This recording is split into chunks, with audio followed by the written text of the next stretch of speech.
Rahmatullah Türekul Atağus'ta Türekulu Çıngiz Atağus'ta arvahtana baktı. Zerbenler bir rahmet kıl. Amin. Allahu Ekber.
Bismillahirrahmanirrahim.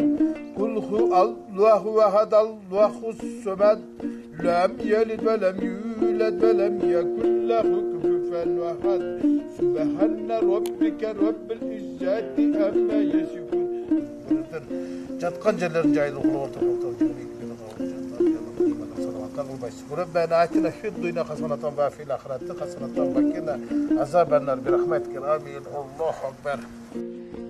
Саңа спортскел чыныкөч, мына быйыл 2010 жылдын 7 апрелиндеги окуяга туура 10 жыл толот. Ушул 10 жыл аралыгында ал кездеги коюлган максаттар канчалык деңгээлге ишке ашты? Ушул боюнча бир өзүңүздүн оюңузду, пикириңизди айтып койсоңуз. Туура эгемендүү Кыргыз мамлекетинин 30 жылдык тарыхындагы эң кайгылуу, эң кандуу окуя бул 7 апрель инкылабы, же болбосо элдик революция десек эч ким тана албайт болуш керек.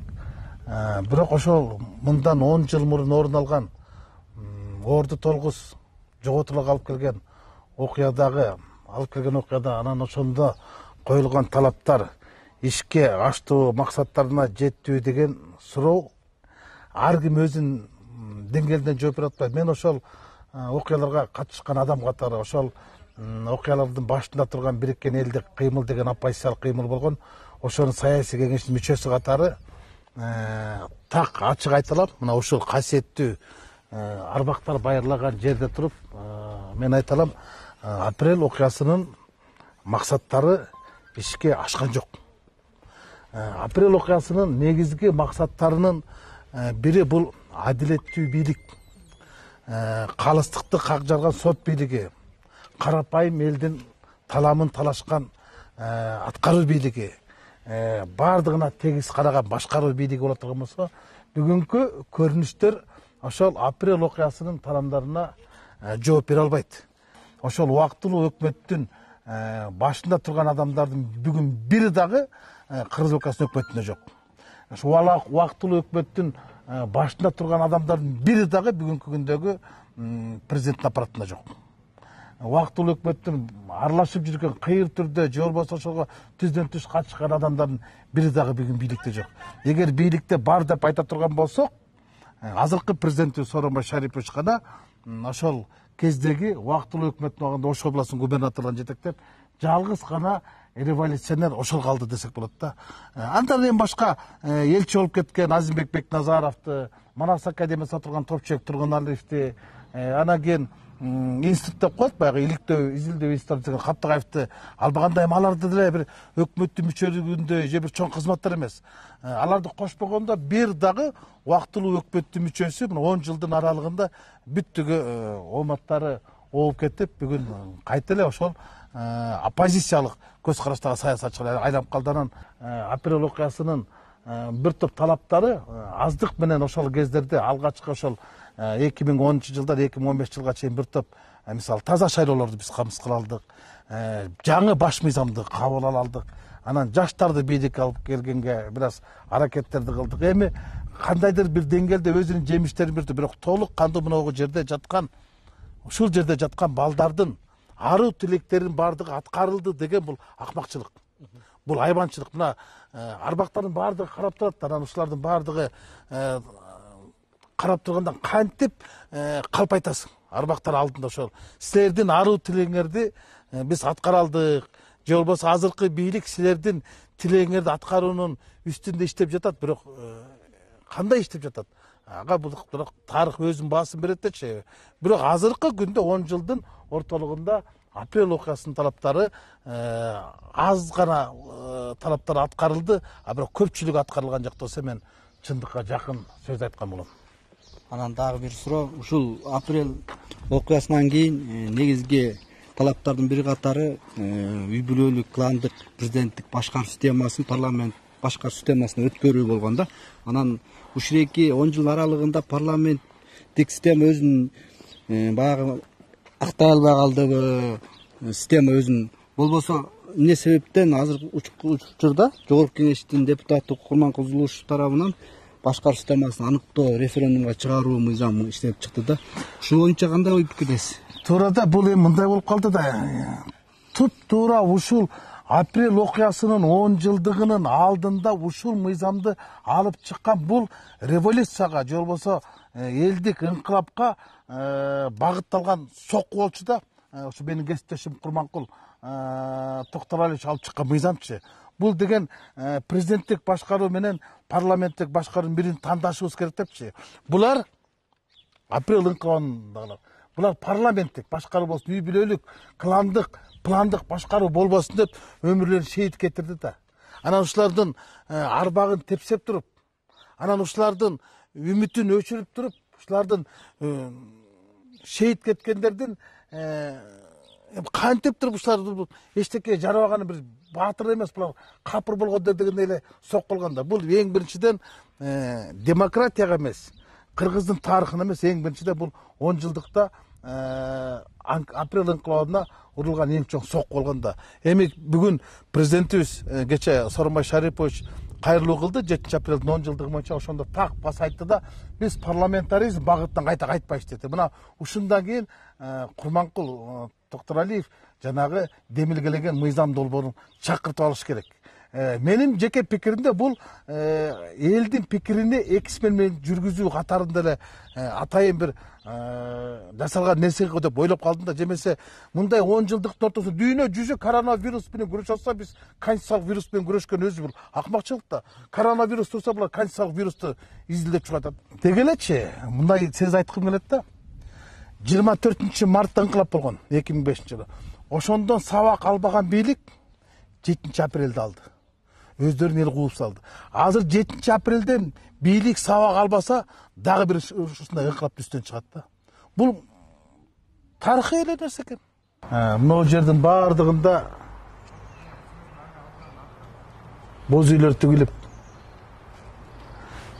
бул жакта конференц залда тасмалар көргөзүлүп, аябай шаан шөкөт менен, анткени каалайбызбы, биз каалабайбызбы, тарыхты журмалайбыз, бирок бурмалай албайбыз да.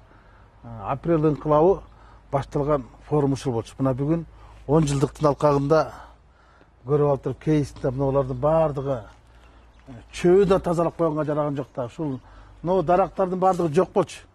10 жыл мурун бул дарактардын баары жок болчу. Бул жердин мына бурчаткалар жок болчу. Бунун баардыгы 2010 жылы, 2011 жылы апрель окуясынын 1 жылдыгында мына дарактардын баардыгын 77 баланын арбагын арнап тиккен. Мыналардын баардыгын ошол ар бир баланын атын атап тигип жүргөн кайыңдар эле да. Мына бүгүн чөп басып, мусор басып, анан апрель ыңкылабынын бешиги 10 жылдыктын алкагында камакта жатканы бул тарыхтын деле камалып жатканы менен барабар да. Байрамдык маанай жок. Жок дегенде ошол жергиликтүү жетекчилер башкасын коюп, башканы коюп манастайт дейт.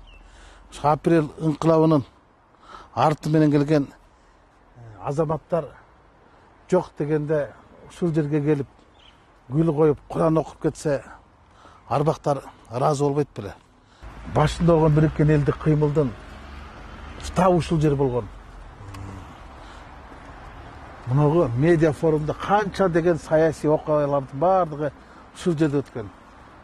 Канча деген кыргыздын саясатчылары ушул жакка келип баталган. Атактуу Икрам Илмиянов ушул жерден чыкчу эмес. Идеолог Фарид Ниязов да ушул жерден чыкчу эмес. Икрам менен Фарид ушул жерде отурганда азыркы атка минерлердин баардыгы жүгүнүп келип кетип турчу да. Ушул 10 жылдыкты белгилөө боюнча мамлекеттик тарабынан уюштуруу комитети түзүлдү эле да. Анан ошол кездеги убактылуу өкмөттүн мүчөлөрү дейбизби же бектин мүчөлөрү дейбизби, ошолор адамдардан дээрлик жок экен. Ушул комитеттин уюштуруу комитеттин бүгүнкү күндөгү 2010-жылдык 7-апрелин белгилөө боюнча иш-чаралары сиздин канааттандырабы деген эмне иш-чаралар белгиленди ушул? Апрель ыңкылабынын 10 жылдык мааракеси кандай болуп өткөн күндө дагы жакшы пикирлерге арада каршы пикирлер көп болбок. Анткени мен айтамбы же башка айтабы, апрель ыңкылабынын башында турган адамдардын баардыгы же камакта же суракта, же үйдө же чүйдө. 10 жылдыктын кандай болору мени ойго салып турган да.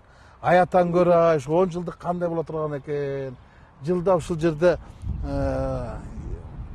болчу эле, аны эми ачыгын айтыш керек, экс-президент Атамбаев уюштурчу ушул жердеги иш-чаралар. Эми ал киши өзү камакта, ал отурган штабта камакта, ал отурган СДПКнын штабы да камакта. Мындайча айтканда майрам да камакта болуп калбады. Жок, ушу 10 жылдыкты уюштуруу боюнча мамлекеттик комиссия түзүлдү да. Ана мамлекеттик комиссия түзүлгөндөн кийин, мамлекет башчынын жарлыгы менен чыккандан кийин, ошо мамлекет башчынын тегерегиндегилерин саботажы уюштуруу комитетинин курамында бир дагы убактылуу өкмөттүн мүчөсү жок. Же болбосо ошол кездеги Бириккен Элдик кыймылдын саясий кеңештин мүчөсү жок. Анан кимдер өткөрөт? Мен карап көрдүм да, курамын карап көрүп туруп, биринчилерди мен сындап чыктым. Бул кандай деп?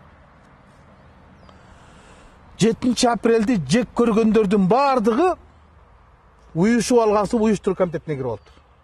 Мындайча айтканда кармашкан адамдар эмес, жармашкан адамдар бар бүгүн бийликте отурбайбы. 7 апрелде кызматтан куугулгандардын баардыгы айта бүгүн кызматка келип калды. 7 апрелден кийин кызматка келгендер бар кайта куугулуп кетиптир да. Турмуштун чындыгы ушул болот атпайбы? Жок да. Ошол кезде бек болгон, бүгүн жармысы зек болгон. Мына турмуш ушундай, ачуучундук ушундай.